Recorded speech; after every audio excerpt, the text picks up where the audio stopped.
Sounds good. Good morning, everyone. Welcome to the August general meeting for koha-US. We've got a few announcements. Upcoming special interest groups. We've got the Web Dev SIG tomorrow at 8 Pacific, 11 Eastern. On Monday, we've got the User Services SIG at 12 Pacific, 3 p.m. Eastern. Tuesday, we've got acquisitions, 9 Pacific, 12 Eastern. Then let's see, the 24th would be the following Monday for consortia special interest groups, also 9 Pacific, 12 Eastern. Our cataloging next SIG meeting is going to be the 3rd of September at 8 Pacific, 11 Eastern. And the next sysadmin SIG is going to be Tuesday the 8th at 9 Pacific.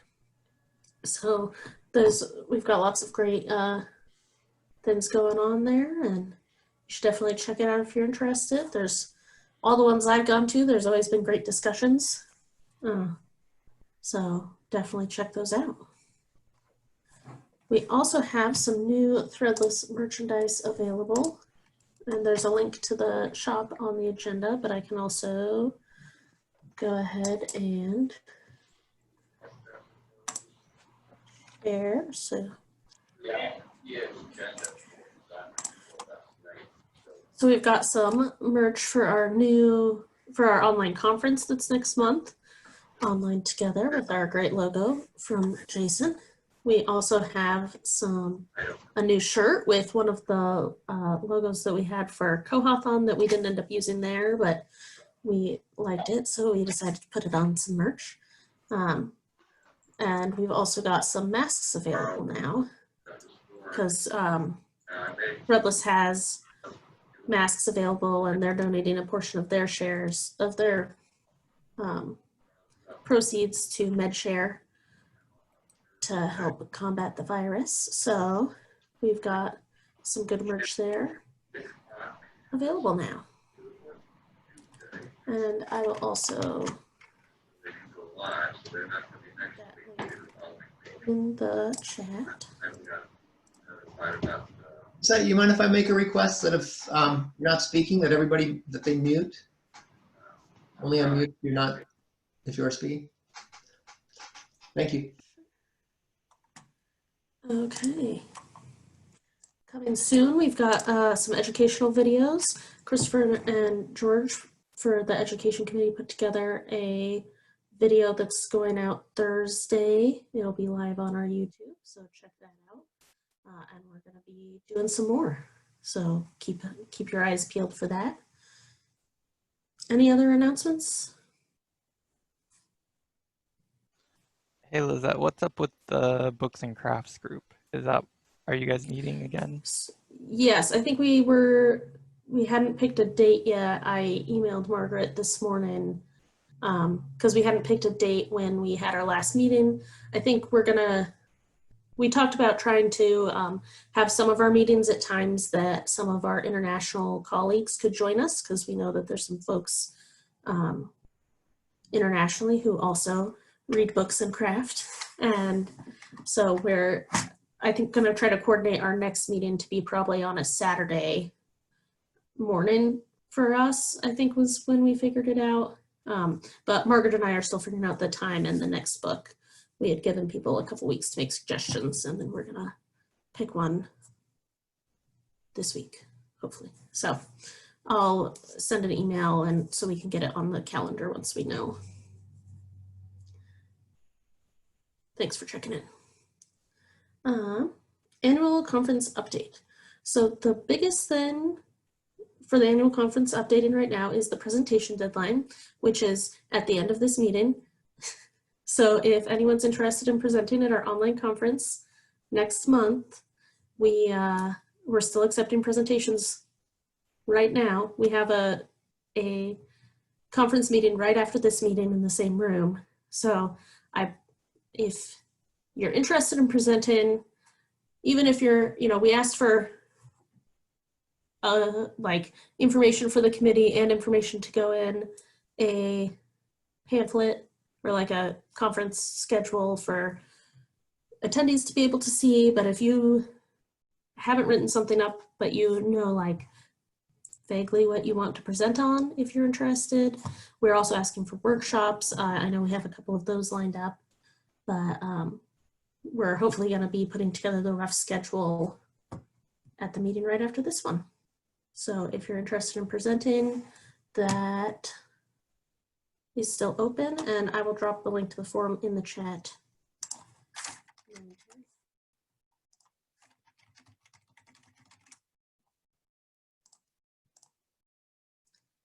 Development voting results in progress. Rhonda is running a little late today, so I think we're probably going to come back to that one once she is able to make it, unless I'm missing her. Okay.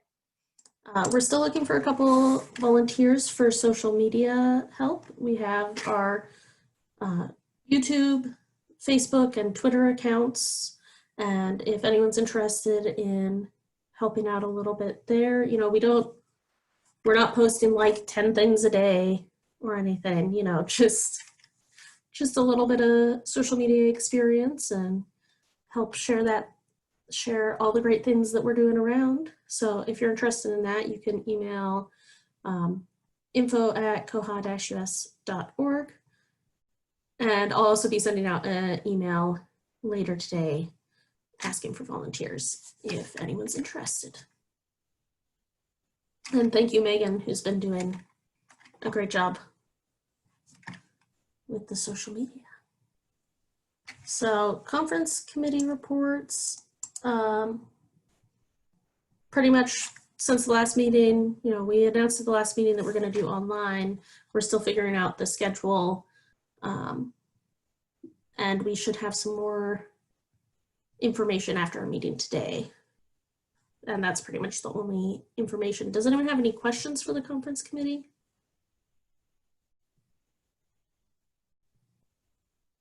Okay. Development committee, we'll talk about that once Rhonda's here. Education, our big thing is the new videos that will be going out. The first one will go live tomorrow at, I think, 8 a.m. Pacific? Yeah, 8 a.m. Pacific tomorrow, and then we'll be having them every other Thursday is the plan. So that's kind of the big thing that we've got going on right now. And then we also talked some about the conference and the international conference a little bit at that committee meeting. Does anyone have any questions for the education committee?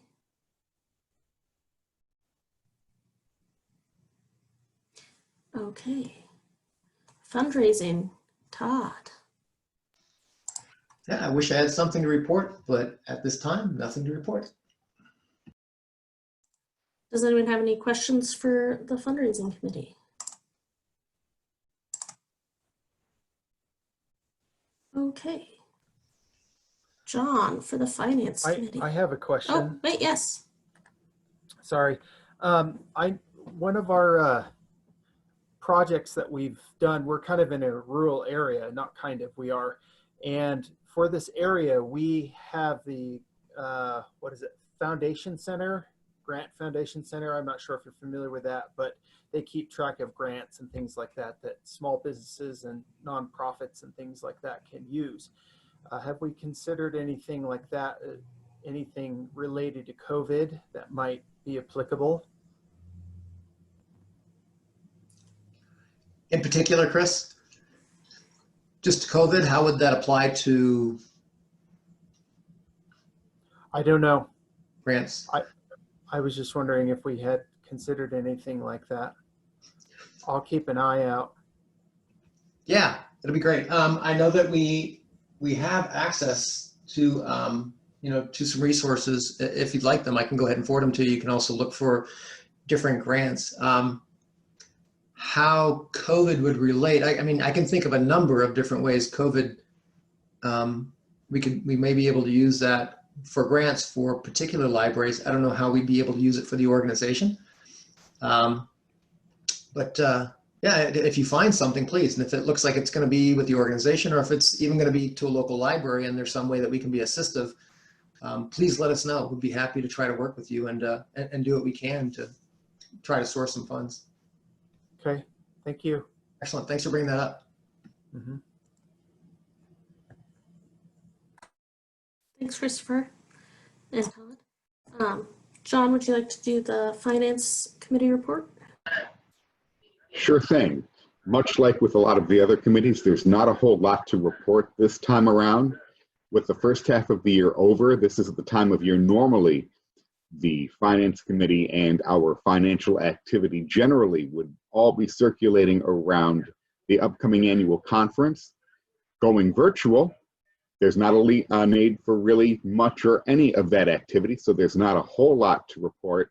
We did have one membership clear in June, and we have had 2 people join since. If you're looking at the Finance Committee report, the official number as of the end of July was 72 members, but there was a possible duplicated membership. That issue has since been resolved, and the revised number is actually 71, with the extra membership actually being converted over to a donation. So that will be reflected in next month's report. We're still doing very well financially because we've collected membership money, but we haven't really had an opportunity to spend it on anything. And most of our expenses for the year have already been accounted for. A few other highlights to note: since it is August, the second quarter complete financial detail is available under the 2020 Q2 koha-US financial report. We took in a total of $1,123.87 over the second quarter and spent $72.17. So we did really well.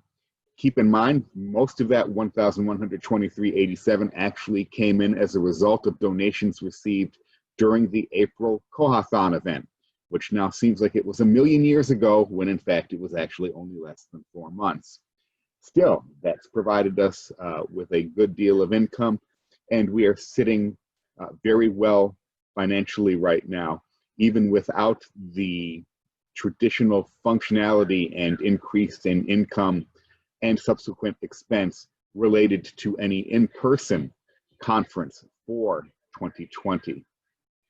We will be receiving our Amazon Smile donation very soon. That Amazon Smile donation will reflect activity made through eligible purchases on smile.amazon.com, covering the period April 1st through June 30th of 2020. Here's hoping this one's a little bit bigger. We've had in the past, we budgeted for quite a bit of activity in that based on previous activity, but our activity year to date has been just a little bit lower. So here's hoping that that amount is perhaps just a little bit higher than it has traditionally been. One final note from the Finance Committee and me personally as the treasurer: I am nearing the end of my time to be treasurer eligible. I've been elected twice, and I've served 2 effective 2-year terms. And so there will be a call when nominations are requested for the 2021 board. The position of treasurer will be available for nomination because I am no longer eligible to run for it. Any member in good standing that would like to consider running for this position and is interested in learning more about the details involved, please feel free to contact me at treasurer@koha-US.org, and I'd be glad to fill you in on anything that you'd like to know about the position. That's it from the Finance Committee. You may hear my weather radio going off in the background. We've got 2 Zoom meetings and the weather radio going on at the same time, so it's possibly very loud and very confusing. And since nobody stopped me, I'm guessing that I'm actually the loudest out of any of them. So ha. Thanks, I John. would like to nominate the Avenging Chicken as treasurer, who will delegate all duties to John Sturbins. Christopher asked in the chat, Christopher Brannon, what became of the other financial position that had been discussed in the past? So we're also, or John, why don't you talk about that? I'm still in the process of putting that together, and now there's a fire under my butt to do so with me having started my brand new professional position with the Detroit Area Library Network. That is still very much in place. Even if I do get that in place, and there's no reason to think that that will not happen, there's still the relatively large question of whether or not I will be allowed to assume that position. There are rules. I don't know what all of them are yet. This is officially my 3rd day on the job, so I'm still doing a lot of figuring stuff out, but the intention is still to create that financial manager position, have its wording approved by the board, then the membership, and as designed, it will be a board nominated position that the membership will then vote on, with the unwritten intention that I would move off of treasurer and into that, pending approval of all the various parties and approval of the wording itself. So that is still very much in play, but I'm still trying to find out an answer as to whether or not my involvement with the organization will be allowed to continue beyond my current role expiration of December 31st. Thanks, John. I think we're gonna give Rhonda a little more time to come back to the development stuff. If she's not here at like 9:10, we can go ahead and talk about what we talked at the board meeting, and Jason and I were also at the development meeting on Friday. But she did say she was gonna be here. She just had a meeting that ran late. So I think we can do some open discussion of bugs, issues, etc. for now. And I have a couple, at least some of which were reported by Christopher Brannon. But some of these have been discussed either, like we talked a little bit about closing libraries for the summer at the systems meeting yesterday. The systems SIG was only yesterday morning. That seems like it was a week ago.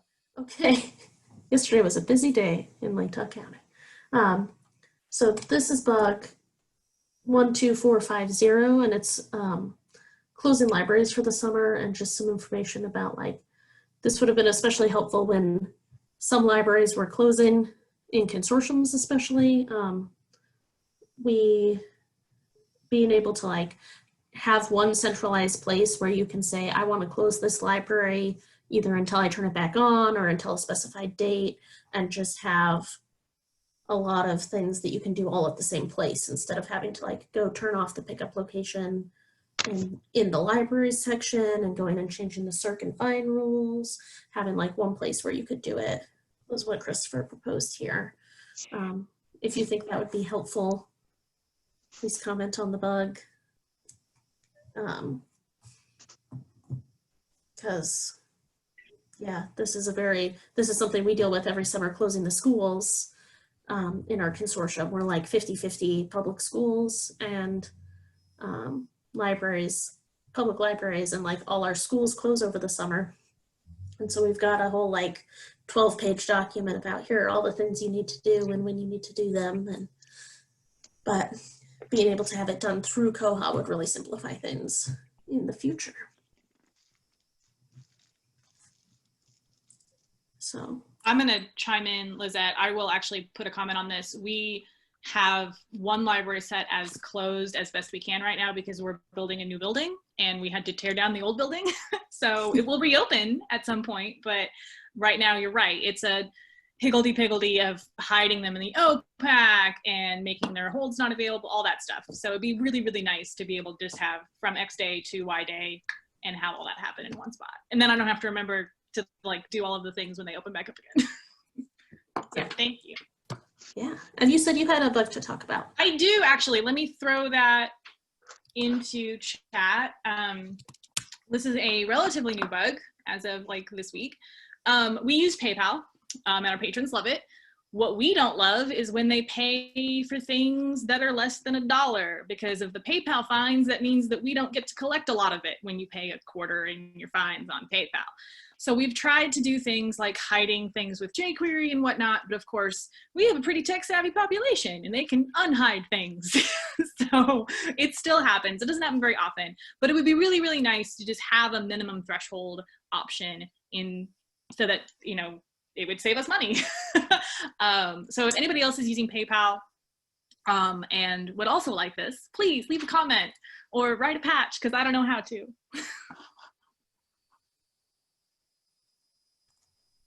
Thank you. I commented on that. We're looking at adding PayPal for our consortium, and that's something that we're worried about. You know, there's some jQuery in the library that we're planning on using, but we also have some pretty tech savvy patrons that I wouldn't be surprised if they also unhid the button using the inspect and paid for dollar fines. Although we have less of those now because we don't fine free, so it should mostly just be lost item fines. I keep telling people that so many of the headaches with fines would go away if we just went fine free. Here's another bug that I was looking at this week, 25063, which is OPAC renewal option. And this is another one Christopher suggested. Thanks, Christopher. Where having an option where patrons could renew or request an account renewal from the OPAC. So like when you send out that your account is expiring email, you could have it like a link to the OPAC, and they could go in, and there's a couple different things suggested, a couple different options. So yeah, the big push on that was to tie it in with the online update. You know, they could mark whether or not, you know, anything has changed and that they needed to renew, and really automate that process. If nothing has changed and they're asking for a renewal, you know, that could open up the opportunity for the system to automatically renew them rather than have staff do that. Staff would only intervene if there were changes.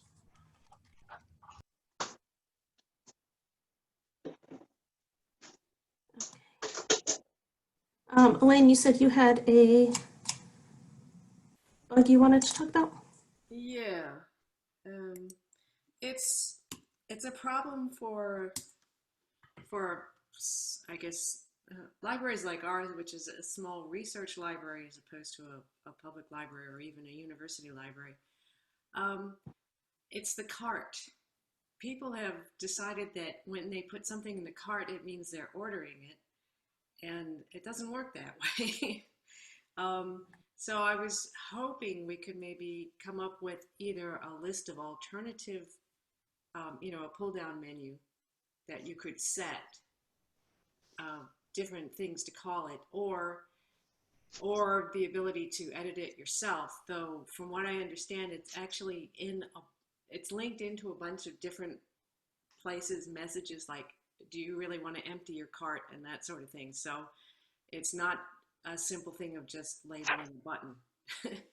But so I filed a bug, or actually an enhancement request, I guess is what it really is. And it's probably not useful if you do things like holds, because I understand you can then take the cart and then put things on hold, but we don't do holds either. So it's really an awkward thing. What we do use it for is creating a list that we then go and find things in the stacks, because we have stacks all over the building, and most of the collection is not actually accessible by the reader. So you put things in the cart, you print it out, hand it to one of the staff, and then we go find it for you. That's how it works. So it's one of those things. Koha is so amazingly flexible, used by so many different libraries that we all kind of use it very differently. And this is one of the things that doesn't work for us.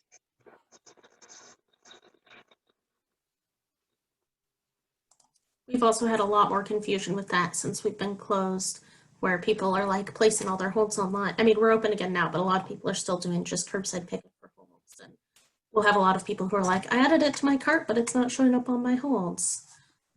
We've had the exact same thing here, and we've had to teach people like, okay, well, do you still have your cart open? Because if you do, there's a way to put it on hold. But yeah, they get so confused. But some people actually know how to use it. So like if you're putting multiple things on hold, it's really great for them to just like go down the list and add things to the cart and just do it in a batch. But most people just don't know. Is there a way to rename it with JavaScript or no?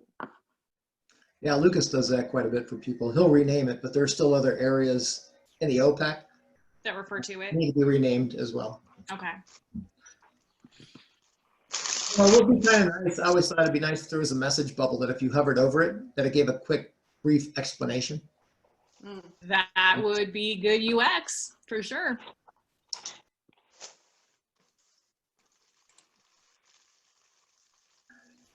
Just real quick, I see that Rhonda made it, so we get to talk about developments. And in that vein, I think Kyle has finally wrapped up his curbside service in Koha, and he's going to submit it, which is a contribution by Kyle and by Bywater, because there was a quote from, not Evergreen, but the group that runs Evergreen down in Georgia.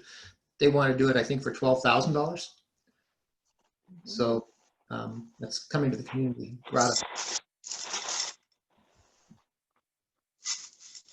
I think we'll go. Can you link to that in chat? Because I wanna look at it. Can I? Yeah. Do you have that link handy? For what I just described, the curbside service? Yeah.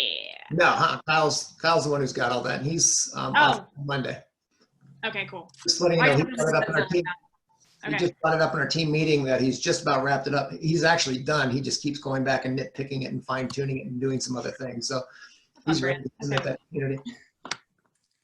Cool. And I did put a link to the jQuery library section that talks about renaming the cart for the OPEC.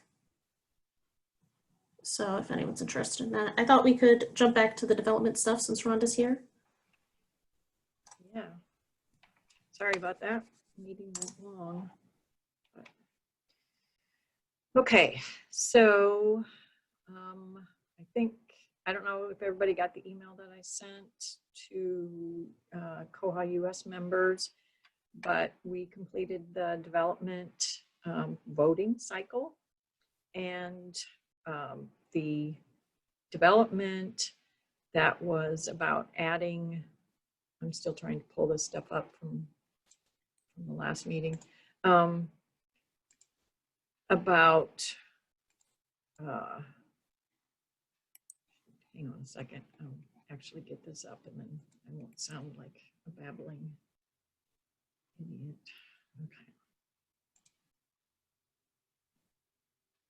Okay, so the one that's been voted for is customizing the account lines description, which is bug 24865. And that was submitted by Lizette. And so she will be joining us on the journey to get this all in through the steps to get it into development. This is one that we can pay for. We've got one library that's putting in $1,000, and then koha-US can foot the remaining $4,000 for this one. So we are meeting with Kyle, let's see, it would be a week from this Friday, the development team and Lizette, and just to get the initial traction on exactly what we want this development to look like and things like that.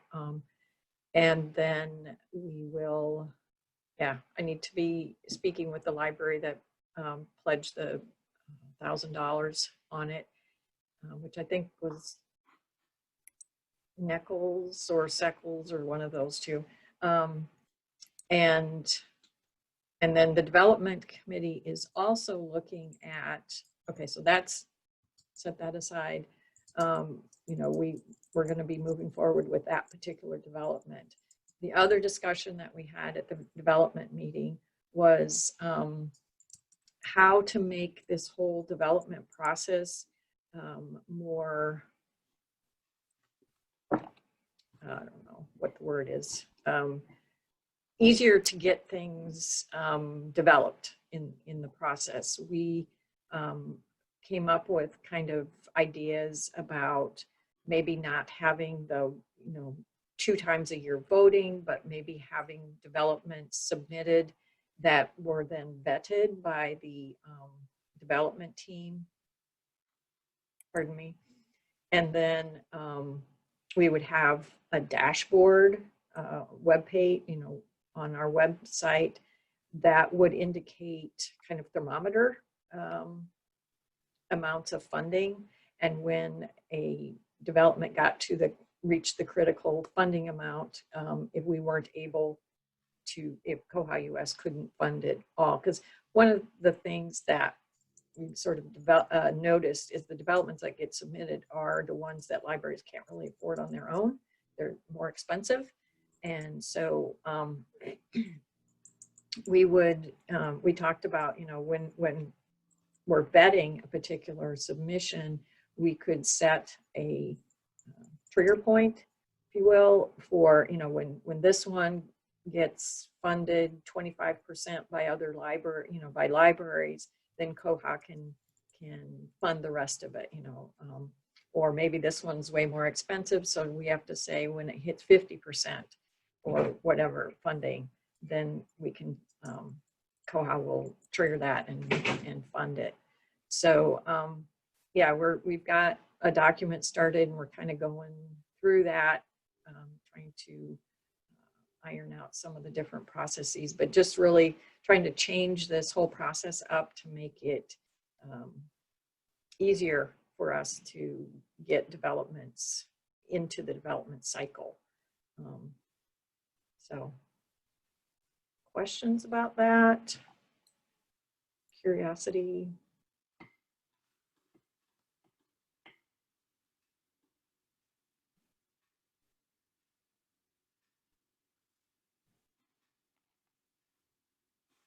Okay.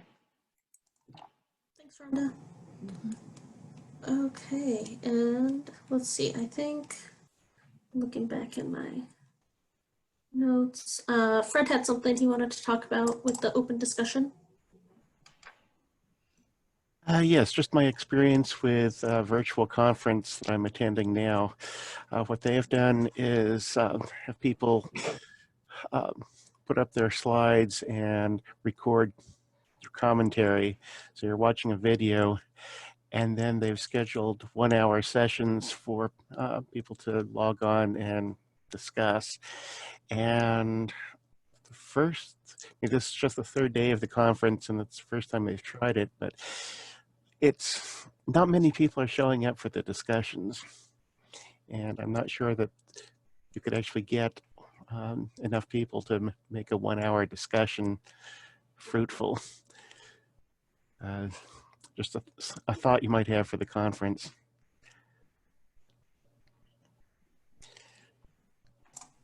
Thanks, Fred. Does anyone else have any bugs or Koha things they'd like to talk about?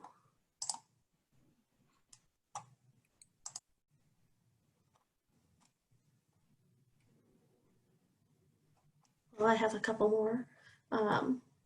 Bug 21648.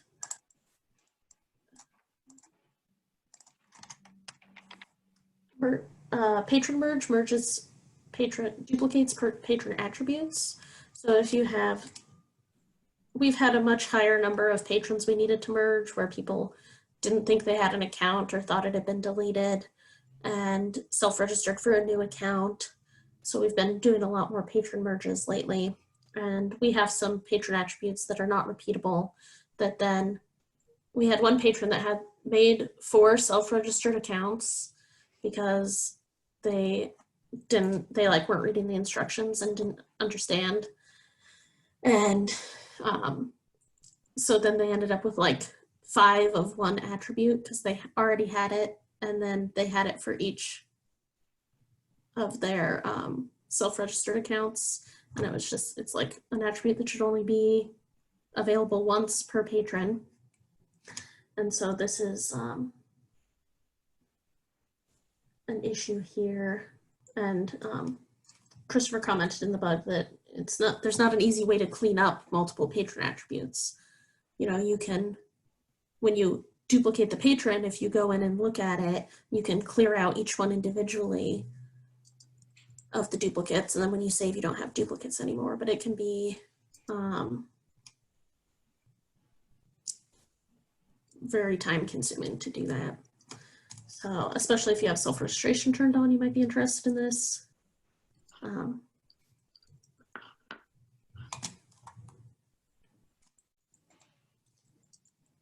I would love to see this get some traction, because you know, patron merge is something that we desperately need, and we can't use it at this point because of this issue.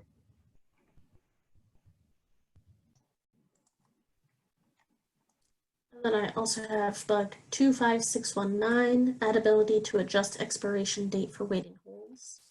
So this would be like if you need to, you know, someone calls and they're not going to be in town until Friday, but it's expiring on Wednesday, especially if you have the automatic expiration cron job turned on where it'll expire holds for you.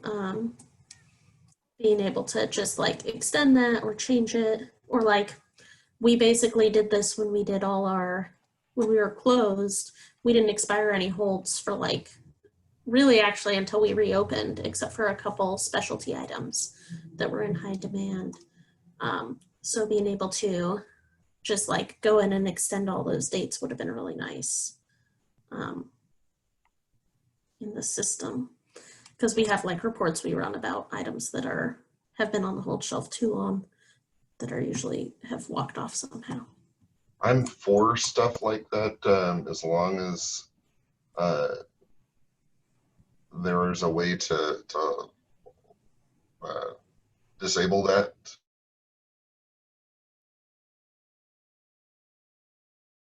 Too, I don't. In a consortium, I think that would be something that a consortium would need to decide if they can use or not, because you know, ultimately you're having libraries decide, oh, well, we'll just hold on to other libraries' materials longer than they agreed to. So yeah, there is a comment on the bug about there being a possible separate permission for it, so you could meter out, you know, who's only the allowed managers could do it or something. Exactly.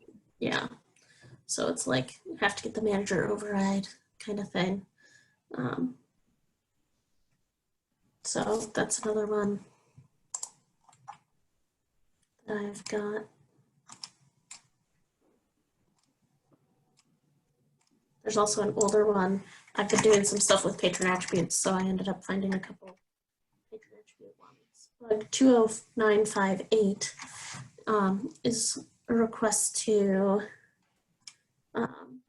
allow admins to choose different data types for additional attributes. So like if you wanted to do a date or something with a decimal, just give more options for different, for how those patron attributes are used. So if you use or are interested in using patron attributes, you might be interested. In the chat, has anyone encountered a 1020 INIT error when using Z3950?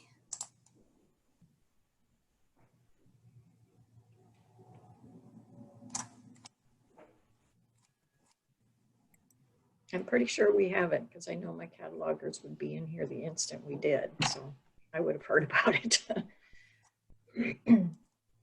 I know I've seen some stuff on the koha list about it, but we haven't had. Yeah, I Googled it. A 1020 is the system is temporarily unavailable. So my guess is that whatever you're trying to connect to might be down. We've run into some issues with that. Does it happen at every institution that you search, or just one?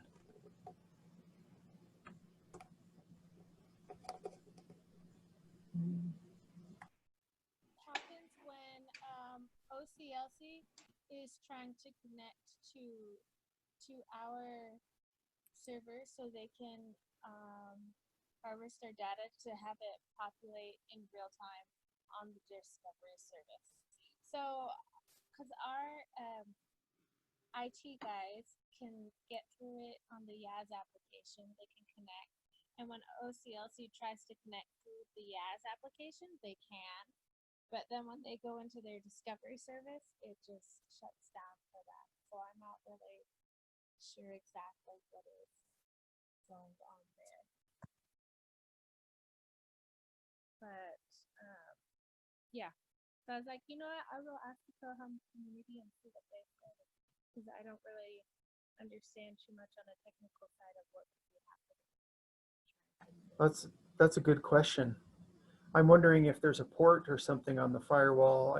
Anybody know what port C3950 uses?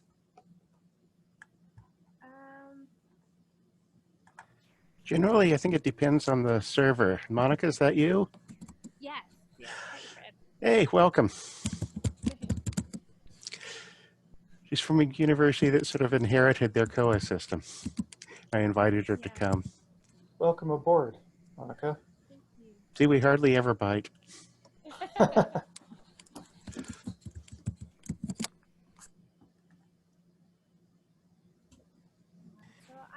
I'm not really sure what port you're using, or what port were you using that model. It looks like, according to Wikipedia, it's port 210.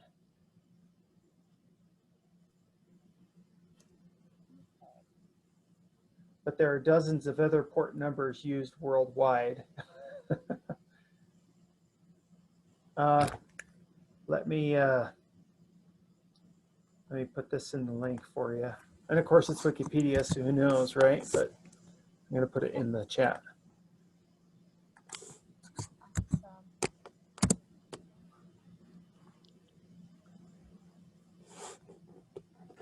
I was actually able to hook up a COA system, I can't remember which one, of the test systems to OCLC, so it can be done.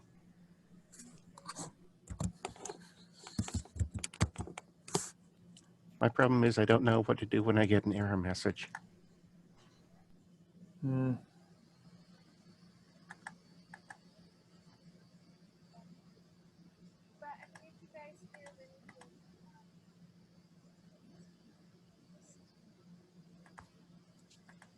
will put my email address now that the meeting has been secured. I'll put my email address in the comments.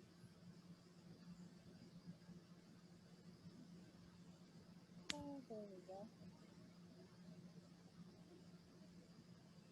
So I'm guessing, Monica, that you're like self-supported from what Fred said. I noticed that you put this on the koha-US list. Have you reached out to the general list about it at all? They may have more input than we do, more information on those settings. Yeah, I went ahead and I sent it to the three listservs, to the general one, to the because I was like, who knows if anybody knows, to the US one, and then also to the developer one. And I just sent a more specific one yesterday with the actual error, because I had sent one a few weeks ago, but I hadn't figured out what error it was that they were looking at or what it might be. So yeah, I'm still listening if anybody from the general list might have any info that they can shout to me on. So. Okay. Sorry. No, that's fine.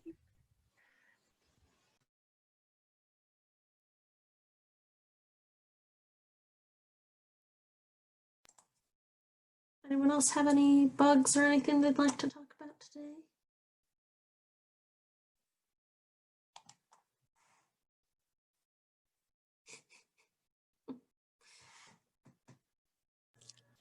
I'm going to have to go get ready for another meeting. Good to see everyone. See you next time. Bye, Fred. Thanks Bye. for coming. Well, we might wrap up a little early then. So those of us who are also going to the conference committee meeting in 10 minutes can, fill up our water bottles or get more coffee or whatever. Thanks everybody for coming. And we should have more information soon about the conference for you. And also in the near future about the development process. So thanks everyone for coming.